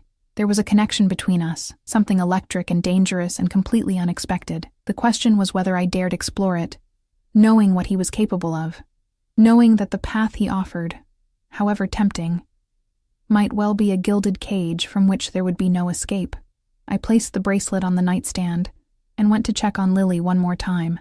In sleep, she looked so innocent, so vulnerable. I'd do anything to protect her, even if that meant protecting her from the very man who offered us safety. 3 months, he'd said. 3 months to decide our future. As I prepared for bed, I wondered if I'd already made my choice the moment I'd agreed to come to this house. If the trap had already sprung closed around us, gold-plated and velvet-lined though it might be. Morning arrived with golden light streaming through windows I'd forgotten to close. For a moment, disoriented by the unfamiliar luxury surrounding me, I didn't remember where I was. Then reality crashed back. The Vegas, Alexander's proposal, the bargain I'd struck. 3 months. I slipped from bed and checked on Lily, who still slept peacefully, Bruno clutched to her chest. The gold bracelet remained where I'd left it on the nightstand, catching the morning light. After showering in the palatial bathroom, I examined the closet filled with clothes in my size. Choosing the most modest option, dark slacks and a simple blouse, I dressed quickly, feeling like an imposter in someone else's life. A soft knock at the door announced Mrs. Diaz, bearing a breakfast tray. "Good morning, Ms. Banks." Her smile was warm, genuine. "Mr. Vega thought you might prefer breakfast in your room this morning." The tray held croissants, fresh fruit, yogurt, and coffee that smelled heavenly. "Thank you." Is Mr. Vega downstairs?" "He left early for a business meeting in the city. Ms. Alexandra is with the children in the breakfast room if you'd like to join them once Miss Lily is awake." After she left, I sipped the coffee, perfectly prepared with just the right amount of cream, and contemplated my situation in the clear light of day. I was in the home of a man who had, by his own admission, ordered the death of my daughter's father, a man who had manipulated me, threatened me, and then proposed marriage in the span of 3 days, a man whose family operated outside the law, wielding power through fear and violence. And yet, there was more to Alexander Vega than the cold-blooded Mafia boss. I'd seen glimpses of vulnerability, of genuine pain. His grief for Sophia and her mother was real. His affection for his niece and nephew seemed sincere, and when he looked at me, there was something beyond desire in his eyes. A hunger for connection, for redemption, that matched an emptiness in my own soul I'd tried to ignore. Lily stirred, her small voice calling, "Mama." I moved to her room, smiling as she rubbed sleep from her eyes. "Good morning, baby. Where's Bruno?" She looked around frantically until she located the teddy bear that had fallen to the floor. "Right here." I handed him to her. "Are you hungry?" Mrs. Diaz brought breakfast. As she ate, chattering about the games she wanted to play with Isabella today, I made a decision. I would stay. For now. Not just for the financial security, but to understand what Alexander Vega truly wanted from us, whether redemption was possible for a man like him, whether the connection between us was real or merely a product of grief and desperation on both sides, and if, at the end of 3 months, I still felt unsafe, if Alexander proved to be the monster his reputation suggested, I would take Lily and disappear. The money he'd already given me would be enough to start over somewhere far away. The days settled into a routine of surprising normalcy. Each morning, I taught Marco and Isabella in the bright classroom, with Lily often joining us, absorbing whatever lessons were age-appropriate for her. The children were eager students, and I found myself enjoying the teaching that had once been my dream. Afternoons were spent with Lily, exploring the expansive gardens or helping her bond with Isabella, who had taken to my daughter like a big sister. Alexandra often joined us, her initial reserve gradually warming into something like friendship. Alexander was frequently absent, his business taking him into the city or sometimes abroad for days at a time. When he was present, he kept his distance as promised, polite, attentive, but never pushing for more than I was willing to give. Our interactions were limited to family dinners or brief conversations about the children's progress. Yet, I felt his eyes on me constantly, tracking my movements, gauging my reactions, and despite my best intentions, I found myself looking for him too, noting when he entered a room, cataloging the rare smiles that transformed his severe features, observing the gentle way he listened to the children's stories. "He's different with you here," Alexandra remarked one afternoon as we watched the children play in the garden. "Calmer. More like his old self." I glanced at her. "What was he like, before the accident?" She considered the question, controlled, disciplined. But there was a lightness to him too, a capacity for joy that disappeared after we lost Sophia. Her gray eyes, so like her brother's, met mine until you came. "I'm not her," I said quietly. "I can't replace what he lost. No one's asking you to." She touched my arm gently, "But perhaps you can help him find something new." Weeks passed in this strange limbo. I remained in the guest suite with Lily, though Alexander had offered us a separate apartment on the grounds. I kept the gold bracelet in my nightstand drawer, unable to either accept or return it. And I waited for the mask to slip. for Alexander to reveal the ruthless Mafia boss beneath the courteous exterior. Instead, I glimpsed more of the man beneath both masks. The brother who teased Alexandra mercilessly about her workaholic tendencies. The uncle who spent hours helping Marco build increasingly complex model rockets. The son who visited his aging father daily, despite their frequent disagreements. And occasionally, when he thought no one was watching, I caught sight of the wounded man still grieving for a child who would never grow up. 1 month into our arrangement, I was reading in the library late one night after putting Lily to bed when Alexander found me. "May I join you?" he asked from the doorway. I nodded, marking my place in the book, a first edition of Jane Eyre I'd discovered among the library's treasures. He poured 2 glasses of brandy from a crystal decanter, offering one to me before settling into the leather chair opposite mine. His suit jacket was discarded, tie loosened. The sleeves of his white shirt rolled to reveal strong forearms. He looked more approachable this way, less the untouchable crime boss, and more a man unwinding after a long day. "The children are thriving with you," he said after a comfortable silence. Marco actually asked about poetry today, voluntarily. I smiled despite myself. He has a good ear for rhythm. I think he'd enjoy writing his own verses if he could get past the idea that it's not scientific enough. Alexander's lips curved, always so serious, that one, like his father was. The casual reference to Alexandra's late husband surprised me. The Vegas rarely spoke of their dead. "What happened to him?" I asked cautiously. Alexander swirled his brandy, watching the amber liquid catch the light. "Car bombing. 10 years ago. A rival family's work." His eyes met mine, gauging my reaction. "This is the world we live in, Emma. I've never pretended otherwise. Is that why you keep such tight control? Such extensive security?" He nodded. "I won't lose anyone else to violence, not if I can prevent it." "By employing violence yourself." It wasn't a question. "When necessary." He didn't apologize or justify it. "I protect what's mine." "Like David?" The name slipped out before I could stop it. Alexander's expression darkened.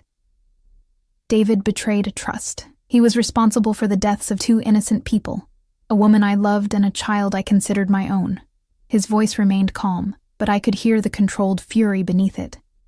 "Yes, I ordered his death. And I'd do it again." "Does it ever haunt you, the people you've killed?" He considered the question seriously. "The deserving ones? No. The innocent bystanders caught in the crossfire? Yes." He set down his glass. "I'm not a monster, Emma, whatever you may think. I have lines I won't cross, rules I follow. A code of honor among thieves? Something like that." His lips quirked in a half-smile. "Though I prefer to think of myself as a businessman with unconventional methods." I laughed despite myself. "Is that what we're calling it now?" His smile widened, genuine amusement lighting his features. "Would you prefer crime lord, mafia boss, godfather?" "I prefer the truth." The smile faded, replaced by something more intense. "The truth is, I'm a man who spent his life building and protecting an empire. An empire that means nothing if there's no one to share it with." He leaned forward. "The truth is, I never expected to find someone like you, Emma. Someone who sees me, truly sees me, and doesn't look away." Heat crept up my neck. "I see a complicated man with blood on his hands." "Yes," he agreed softly. "And yet you're still here." The observation hung between us, challenging me to examine my own motivations. Why was I still here? The money? Yes, the security for Lily. But there was more. A fascination with this man that had deepened over the weeks into something dangerously close to attraction. I stood abruptly. "I should check on Lily." Alexander rose as well, his height and presence filling the space between us. "Of course." He took my hand before I could retreat, raising it to his lips in a gesture both old-fashioned and intimate. "Good night, Emma." His lips brushed my knuckles, sending electricity arcing up my arm. Our eyes met over our joined hands, and for a moment, the air between us seemed charged with unspoken possibilities. Then I pulled away. "Good night, Alexander." As I hurried back to our suite, I could still feel the warmth of his mouth against my skin. The following weekend, Alexander announced a family outing, a picnic at a private lake owned by the Vegas. a short drive from the main house. The children were ecstatic, and even Alexandra seemed pleased by the prospect of a day away from work. The day dawned clear and warm for early autumn. We drove in 2 cars, Alexandra with the children in one, Alexander and I in another. It was the first time we'd been truly alone together since that night in the library. He drove himself, dismissing the usual bodyguards except for 2 who followed discreetly in a separate vehicle. Behind the wheel of the sleek sports car, he looked relaxed, one hand guiding the steering wheel with casual confidence, the other resting on the console between us. "I thought this might be good for Lily," he said as we wound through the countryside, "to see more of the world beyond the estate." I glanced at him, surprised by his consideration. "Thank you." "She's been asking about the playground at her old preschool. We could enroll her at Westview Academy with Marco and Isabella," he suggested. "They have an excellent program for her age group."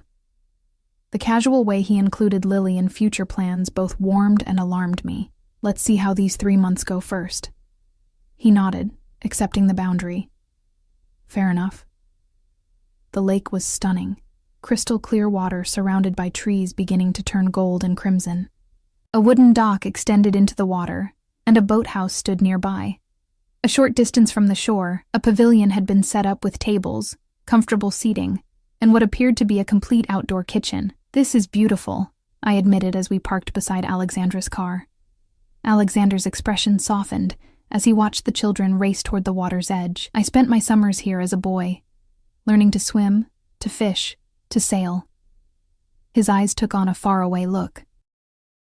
"I wanted to bring Sophia here. She never got the chance." I touched his arm gently. "I'm sorry." He covered my hand with his own, the gesture brief but significant. "Thank you." The day unfolded with surprising ease. The children played at the water's edge under Alexandra's watchful eye, while Alexander grilled steaks on an outdoor fire. I helped prepare a salad, feeling almost normal in this domestic scene, as if we were just a regular family enjoying a weekend outing. After lunch, Alexander taught Lily to skip stones across the water's surface, his large hands guiding her small ones with gentle patience.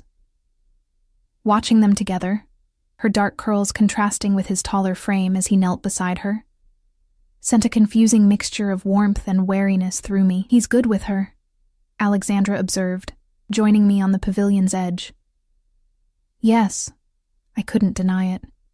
"She's starting to adore him. And you?" Her perceptive gaze studied my face. "How do you feel about my brother after these weeks together?" I hesitated, uncertain how to articulate the complex emotions Alexander evoked in me. "I'm less afraid of him. That's a start." She smiled faintly. "He's less afraid too, you know." "Alexander? Afraid?" The concept seemed absurd for a man who radiated such confidence and power. "Of loving again." She watched her brother laugh at something Lily said, his usually guarded expression open and warm. "Of losing again."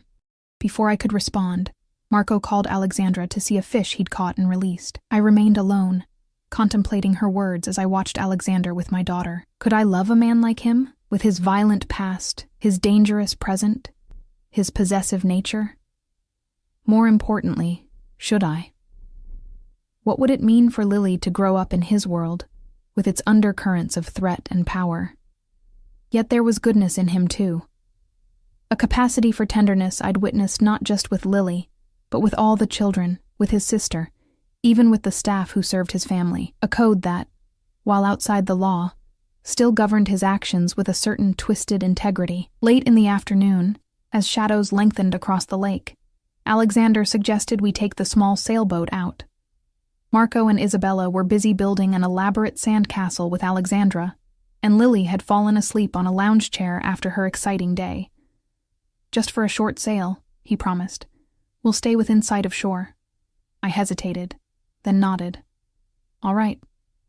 Alexandra gave me a meaningful look as Alexander helped me into the boat, but said nothing. Out on the water, with Alexander handling the sail with practiced ease, a peaceful silence descended between us.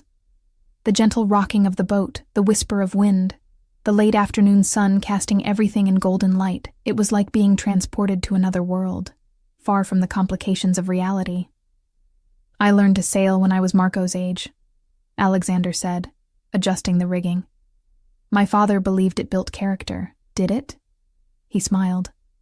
It taught me patience, at least, and respect for forces beyond my control. Not something you encounter often in your line of work. More often than you might think. He guided the boat into a gentle turn. In business, any business, you have to recognize which elements you can control and which you can't. And when you can't control something, his eyes met mine. You adapt. You find another way to get what you want. The intensity of his gaze sent heat spreading through me.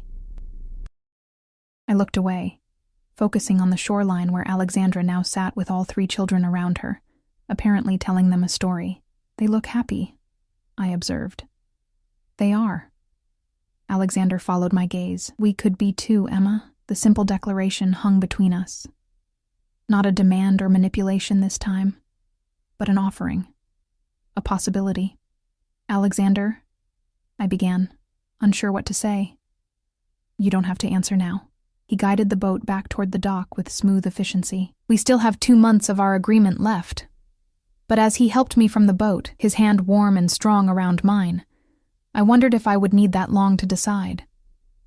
Something had shifted between us during these weeks together, a tentative trust building despite my reservations, a connection deepening despite my caution.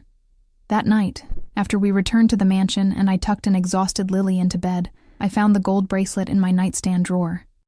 I held it in my palm, feeling its weight, the weight of history, of family, of belonging.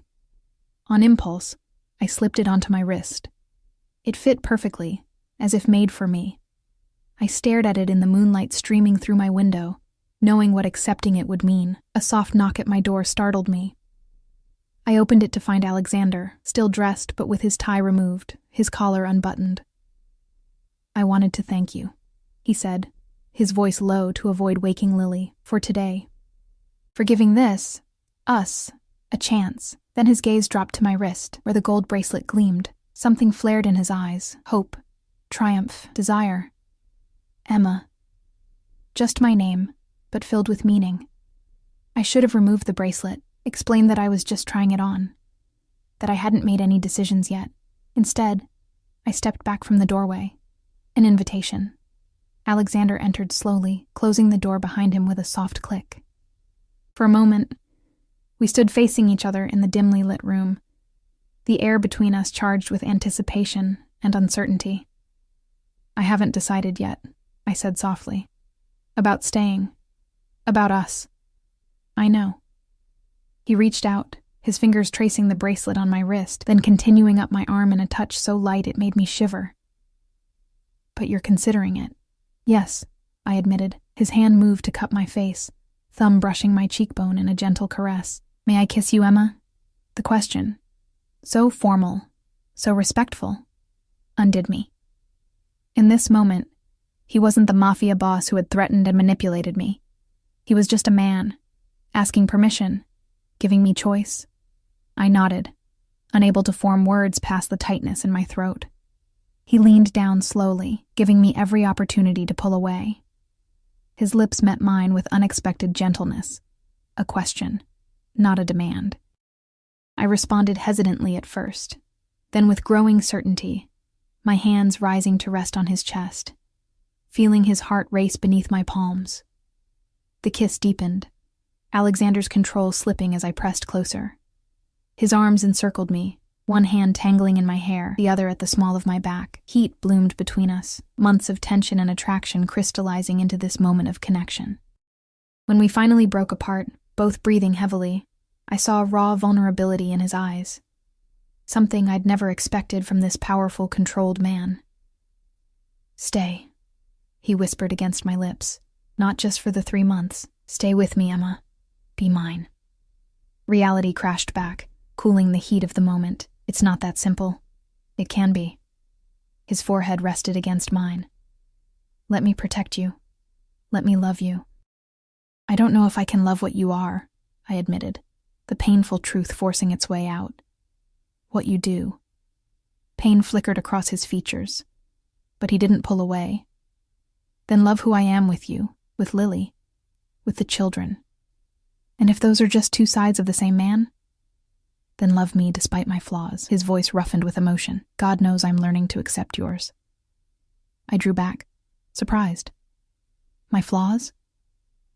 A hint of a smile touched his lips. Your stubbornness, your suspicion, your infuriating ability to see through me when I least want to be seen. Despite everything, I found myself smiling back. Those sound like complaints, not acceptance. I never said loving you would be easy. His hand cupped my cheek again, just worth it. The sincerity in his voice, in his eyes, broke through the last of my defenses. This dangerous, complicated man had somehow found his way past my carefully constructed walls, and God help me, I wanted to let him stay there. I need time, I whispered. You have it. He kissed me again, briefly, but with intensity, however long it takes. As he turned to leave, I caught his hand. Stay. The word was out before I could reconsider. Just to sleep. Lily is here, and I'm not ready for... I know. He interlaced our fingers. Just sleep.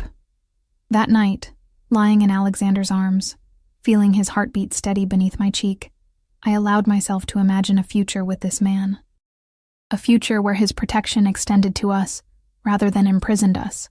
Where Lily grew up surrounded by family, by love, by security I could never provide alone. A future where I accepted both sides of Alexander Vega, the ruthless protector and the tender lover, and found a way to reconcile them in my heart. The remaining weeks of our 3-month agreement passed in a new state of cautious courtship. Alexander was patient, never pushing for more than I was ready to give. Our evenings often ended with him in my bed, holding me through the night, our physical relationship progressing gradually as trust built between us. Lily bloomed under the attention of the entire Vega family. She and Isabella became inseparable, and even Sirius Marco appointed himself her protector and teacher. Alexandra taught her Italian lullabies, and Vincenzo, once he realized I was genuinely considering becoming part of the family, shared stories of the old country, of family traditions that stretched back generations. 2 weeks before our agreed deadline, Alexander took me into the city for dinner, our first real date outside the mansion grounds. We dined in a private room at an exclusive restaurant, where the staff treated him with a mixture of respect and fear that reminded me sharply of who he was beyond the walls of our developing relationship. "Does it bother you?" he asked, noting my observation of the maitre d's deference. "How people respond to me. It reminds me of the reality of your world," I answered honestly.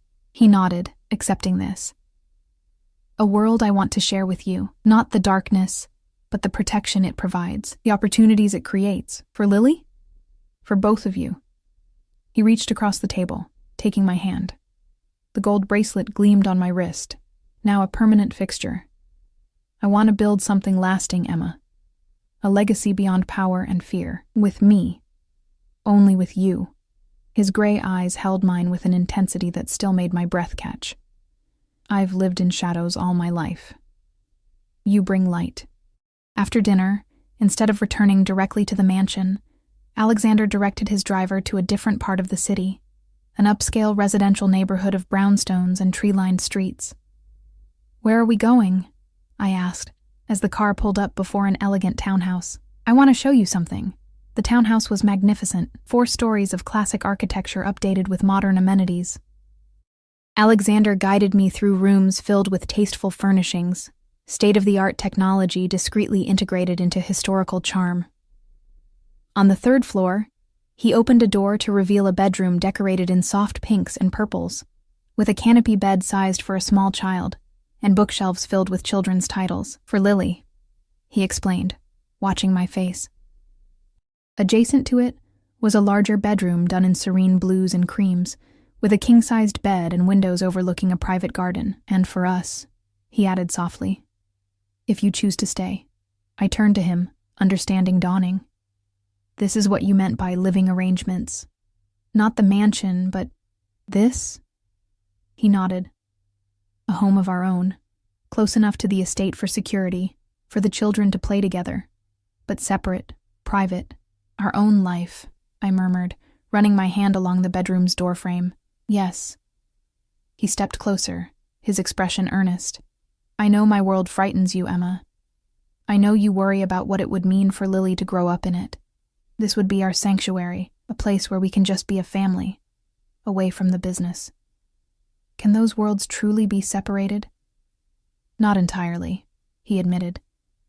But I can keep the darkness away from our home, from our children. The casual inclusion of future children, our children, sent a flutter through me. I'd never considered having more children after Lily, had thought that dream died when David abandoned us. But with Alexander, the possibility suddenly seemed real, desirable even. It's beautiful, I said, turning to face him fully. All of it, but you're still unsure. He cupped my face in his hands. I understand. You have 1 more week to decide, as we agreed. But standing in that beautiful townhouse, imagining the life we could build there, I realized I'd already made my choice. Had been making it gradually over these months together. I don't need another week, I said softly. Alexander went very still, his eyes searching mine. Emma? I'll stay. The words felt right as I spoke them. Lily and I will stay with you. Joy transformed his face, making him look younger, lighter. You're certain? As certain as I can be. I placed my hands over his where they still cradled my face. I can't promise to love everything about your world, Alexander, but I do love who you are with me. With Lily, the man who teaches her to skip stones and reads her bedtime stories and looks at me like I'm the answer to a question you've been asking your whole life. You are, he whispered, drawing me closer. You've brought me back to life, Emma. You and Lily both. Promise me something, I said, holding his gaze. Promise me you'll always keep the darkness away from her, that she'll never have to see that side of you. I swear it. His voice was solemn, a vow more binding than any contract. On everything I hold sacred, I will protect her from that world. And us? This connection between us? Is it real, Alexander? Or is it still about replacing what you lost? Pain flickered in his eyes, but he answered truthfully. It began that way. I won't lie to you. But now? He shook his head. No, what I feel for you has nothing to do with the past. You're not a replacement, Emma. You're a revelation. He kissed me then, pouring all his passion and promise into the connection between us. I responded with equal fervor, finally allowing myself to embrace the future he offered. Complicated, dangerous, but filled with a love so fierce it could either destroy or redeem us both. 6 months later, I stood in the garden of the Vega estate, watching as Lily chased butterflies with Isabella. Marco sat nearby, reading a book, but glancing up occasionally to ensure the younger children didn't wander too far. We'd moved into the townhouse a month after my decision to stay, creating a home that balanced the luxury Alexander insisted upon with the warmth and simplicity I valued. I continued tutoring the children, finding fulfillment in the career I'd once abandoned. Alexander had kept his promise, keeping his business separate from our family life, never bringing the darker aspects of his world into our home. I knew they existed, knew that his power still stemmed from sources I could never fully condone. But I'd made my choice to love the man in his entirety, even the parts that remained in shadow. Penny for your thoughts? Alexander's voice came from behind me, his arms circling my waist as he pulled me against his chest. Just watching the children, I said, leaning into his embrace. They grow so fast. His hand splayed possessively over my abdomen, where the faintest curve had just begun to show. Soon there will be 1 more to watch. The pregnancy had been unexpected, but welcomed with joy by both of us. A son, according to the latest ultrasound. A child who would bridge our worlds completely, born of the love that had grown between us against all odds. Have you thought more about names? He asked, his breath warm against my ear. I was thinking Antonio, I suggested. After your grandfather. I felt rather than saw his smile. Father would approve. And you? He turned me in his arms, his gray eyes, once so intimidating, now filled with a love that still took my breath away. I approve of anything that makes you happy, Mia Cara. You make me happy, I said simply. Despite everything, despite who you are and what you do. You make me happy, Alexander. And you've given me a second chance at life. He kissed me gently. At family. at love. Across the garden, Lily spotted us and came running, her dark curls bouncing, the gold bracelet, sized down to fit her small wrist, catching the sunlight. "Papa," she called, the name she'd given Alexander after our small private wedding 3 months ago. "Look what I found." Alexander lifted her into his arms with practiced ease, examining the flower she thrust toward him with exaggerated interest. The sight of them together, my daughter and the man who had become her father in every way that mattered, filled me with a complicated joy. Our beginning had been dark, fraught with manipulation and fear. David's death would always haunt the edges of our story, a reminder of the violence Alexander was capable of. The world he inhabited remained dangerous, filled with enemies and threats I could never fully understand. But here, in this moment, watching him with Lily, feeling our son move within me, surrounded by the family we'd built together, I found peace with my choice. I had asked Alexander to tell me his name that first night, and in the months since he had shown me all the names he answered to. Businessman, criminal, protector, lover, father. And I had chosen to love them all. As the sun began to set over the Vega estate, casting long shadows across the garden where our children played, I placed my hand over Alexander's, where it rested protectively on my growing belly. Whatever darkness had brought us together, we had forged something bright and real from it, a love powerful enough to redeem even the most complicated of beginnings. By dawn, the streets had once been silent with fear at the mention of the Vega name, but here, in the growing twilight of our private world, there was only the sound of children's laughter and the promise of a future built on second chances.